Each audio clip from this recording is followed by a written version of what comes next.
didn't see you there. Today on my cooking show, we're gonna cook fried rice. So I've gone ahead and made the rice here. Although it's not actually made. It's so you put a cup of water, a cup of rice in the bowl here, and you're gonna add some water. And here's what we're doing. This is advanced technique. So come here, cameraman. Okay, listen. This is a very advanced technique. So we're gonna do this nice and slow. You see that white stuff coming up? That's called I want to say starch.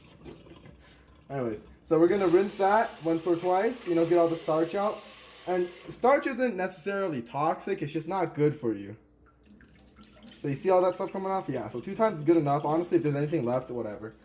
So, alright, so with this much rice, you're just going to add water until, see, look here, you see that? See how the rice is evenly dispersed? You're going to put your finger and you're going to, oh, heck. So, for every cup of rice, you're going to look at your pinky, you're going to add about that much. So just to about your first knuckle. So I'm going to put mine in. Look at that, it's not enough water, so you're going to add a little bit more water. You're gonna try to balance out the rice, so this way the rice doesn't do stuff. All right, so that's close enough. So we're gonna take this, we're gonna put it into the rice cooker, right? Yeah, and then we're gonna press start. Is that it? Yeah, that's it. Hi there, I'm back. So the rice is finished cooking. I'll show you guys real quick, actually. So this is how you want your rice here, okay? I'm just touching it here. So you want it, you know, this is actually a really good consistency. I'm not gonna lie, I'm kind of surprised, but yeah, it's nice and warm. It's a little bit dry at the bottom. Maybe add a little bit more water, but something like this would be just about top tier rice here. So that's how you want your rice to be. Unplug that so it doesn't start a fire. What you're gonna take, okay, so you're gonna go to the store, buy 6 large grade A eggs. The reason you're buying 6 is because we're only using 4, but it's good to have 2 extra in case you frick up the like breaking process. So here's how you crack an egg. So you're gonna take the egg, you're gonna hit it, oh heck. Side of the table. Huh? Hit it against the side of the table. No, I'm gonna hit it out of the bowl. I know pussy. Okay, and you're gonna take the egg. See, you hit it, just like, see that? See how it's leaking barely? And then you're gonna take your hands and just kind of crack it open, just like that. So cameraman, get a shot of this. You see, that's how you want your eggs. Brown, yellow. So you're gonna do that with 4 eggs. Remember, we cooked 1 cup of rice for this. So that should be perfect amount for 4 eggs. Let's go over the nutritional breakdown of this. 1 cup of rice is about 600 calories. 4 eggs is about 300 calories. So you're looking at this meal being about, let's say, you know, with the olive oil, about 1,000 calories. Now you're thinking, hey ZiQi, 1,000 calories is quite a bit, isn't it? I mean, your show's always been focused on, you know, health and stuff. That's true. But you're forgetting that you want to eat more food so you can exercise more, you know, get those gains. Anyways, so right here we have 4 eggs. You're gonna take some chopsticks and you're just gonna poke the egg yolk to break the egg yolk. So you see that? Yeah, like just like that. And then you're gonna beat the egg. It's kind of like that. Oh god. I think, do you have a bigger bowl? You don't need one. You're fine. Alright, okay, so just gonna keep beating the egg just like this. Doing it on a surface would be nice. No, it's gonna spill out. No, it won't. Anyway, so you're gonna keep beating the egg, and I think that's enough, honestly. Yeah, it looks good.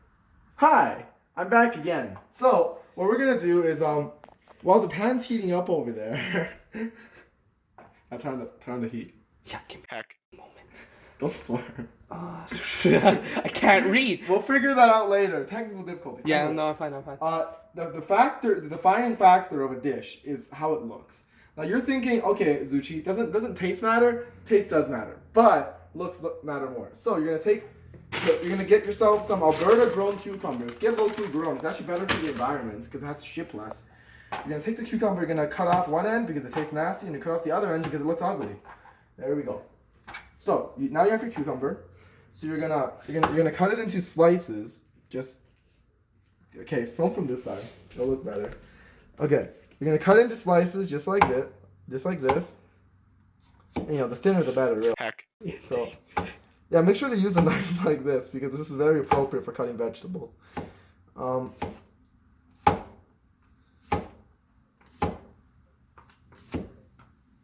I don't know how it's possible to in so hard.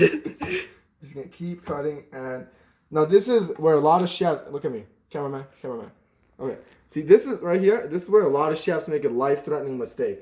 So, watch carefully, because you could cut your finger here. It's very dangerous. You're gonna put the knife on, and you're just gonna do it like no. Hi again. I'm back again. All right. So now we're going to heat the pan with the stove here. So you see, look here, cameraman. You're gonna put the heat up to just about 3/4. That's not how my thing works, honestly, by the way. you can choose whatever unit you want. That's not how my stove works, by the way. This is high, that's high. Okay, dude, just pretend it works. Okay, you're gonna turn the heat on, and you see, if it turns red, or if you have a gas stove, if there's fire on it, it means it's on. So why it's turning off? No, it's fine. Okay. So you're gonna put this thing on. You're gonna put in, a fair amount. And don't be greedy. The stuff's like, yeah. So something like that. I'm gonna pull a number out of my butt and say 2 tablespoons of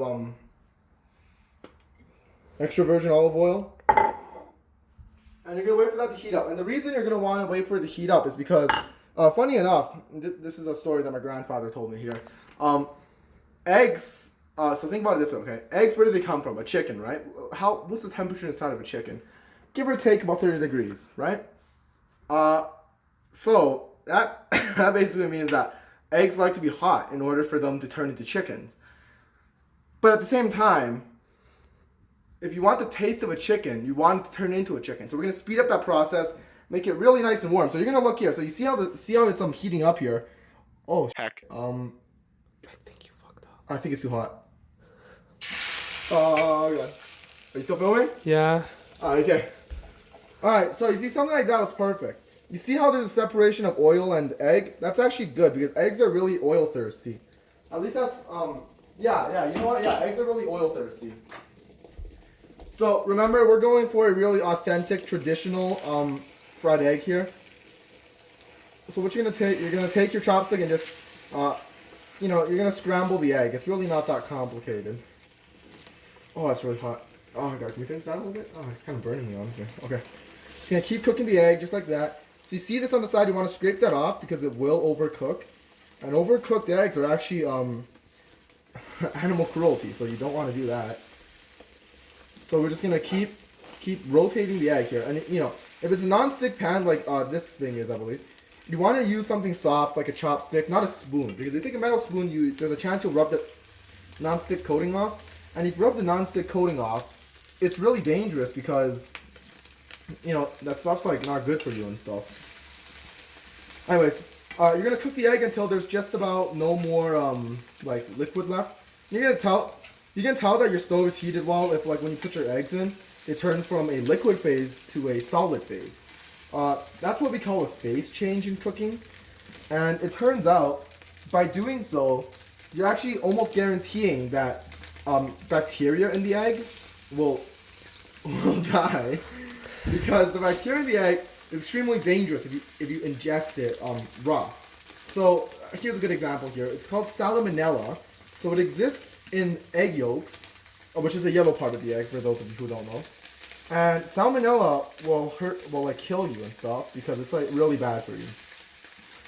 So what we're doing here, so you can tell, that's like so zoom in on this cameraman. You see that piece of egg that I've got my chopstick under? That right there, that's a quality color. So you want that color on your eggs. So you're just gonna keep rotating your eggs until all of your eggs become, somewhat like that color.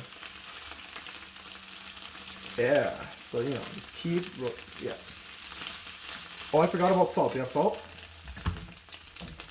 The other one. The other what? The other cupboard. How am I supposed to know, bro?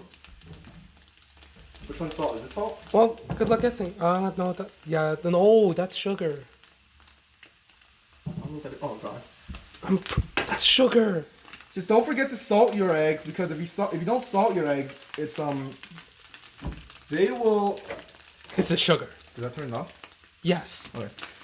Yeah, so just make sure that you salt your eggs. This is definitely sugar. Yeah, I know. I'll grab salt later. Just pretend it's salt for now. Actually, if you add a little bit of sugar to your eggs here, this is look at me. So this is a recipe taught to me in Vietnam actually, which was where I was, and I was just there last year actually, learning about the traditional methods of guerrilla warfare. Fun fact, we're actually fighting a war against the USA right now. It's called the Vietnam War. Alright, so you're going to take some sugar. Just going to drizzle it over. Dude. Okay. Something like that. That was, on par to my chef skills. On par to my chef skills, I can tell that was just about 1 tablespoon of sugar. Which is good because sugar is actually really good for you. Is that salt? Yeah, and you're going to grab some salt too. So with salt, it's quite simple. So you're just going to... Salt, you got to be careful because salt will kill you if you eat too much of it. Yeah, so something like that. So, don't be too generous, but don't be too stingy either. It's salt. Back in the day, fun fact, salt was actually used to as barter, and that's how they paid Roman soldiers. That's where the phrase "worth your salt" comes from, I believe. So you can tell this is a quality cooked egg because you see that color. Remember that color I was talking to you about 2 minutes ago? That's right. That's the color that you want. Make sure there's no liquid left in it. Again, salmonella kills you. Okay, so that's the egg. You're gonna put that on the side. You're gonna put that on the side so this way it doesn't overcook. Remember, the stove actually is still kind of hot. So then you're gonna take a bowl. Is it normal? Oh, you're gonna take a bowl somewhat like this, and don't. You're gonna take a bowl like this, and you're gonna scoop up your rice. You don't want just about that much rice. Actually, maybe go a little bit more. Just take the entire thing. Dude, listen, man, I don't have space. Okay, anyways. So, you have your rice here. Take a good look at that rice. Nice and white, just like... You're gonna take your rice, and then you're gonna... you take your eggs, and this is a really complicated step, because this is where a lot of people make mistakes here. Because, you don't wanna spill anything. So you take some egg, you're going to drizzle that egg, you're going to drizzle the solid egg over your rice here, just like this. And I've always gone by the approach of, is that clean? I would say that much egg per rice bowl. So just put that on the side, let it cool down. So, you're thinking, hey ZiQi, that looks kind of bad. Why would you eat that? Now, I assure you it tastes possibly, Egyptian kings and queens, the pharaohs of the time, they ate really good food. So, they built the pyramids, which are like these big triangle things in Egypt. And, they ate food. And this is actually on par to what they ate. And they ate some of the best food of the time. Most of the people were just eating grass. Because back then, Egypt was actually flourishing as a grassland because the Nile was still a very good was still a very good river. So that's that. And then you're gonna remember when you prepared this about 5 minutes ago. Here, you're gonna take your cucumber and you're gonna drizzle it on. Something like that. Like a nice pattern. Make it look nice, I guess. You can make a happy face, honestly, but I'm not really artistic. Just put it all on. The cucumber is good for you too. And what's good is that the cucumber's warm, the egg is hot. They'll come together, they'll make it warm. You want it warm because cold tastes bad and hot will kill you. So warm is actually possibly one of the best temperatures on the planet. There we go. So you're gonna take it over to your dinner table, set it down like this. Now if you're really fancy, I would recommend putting a spoon here, maybe a fork here, and a knife here, just horizontally. But you could also just use a pair of chopsticks, which I've always preferred because it's less to wash. And I think, are these like single-use restaurant chopsticks? Okay, anyways. So yeah, that's that. Thanks for watching episode 29 of the ZiQi Wei Cooking Show. As you know, like right there, subscribe, comment, follow me on Instagram, Facebook, Snapchat, Twitter.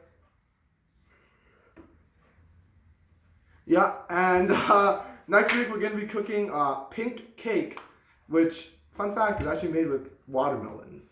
Anyways, thanks again for watching. Have a good day.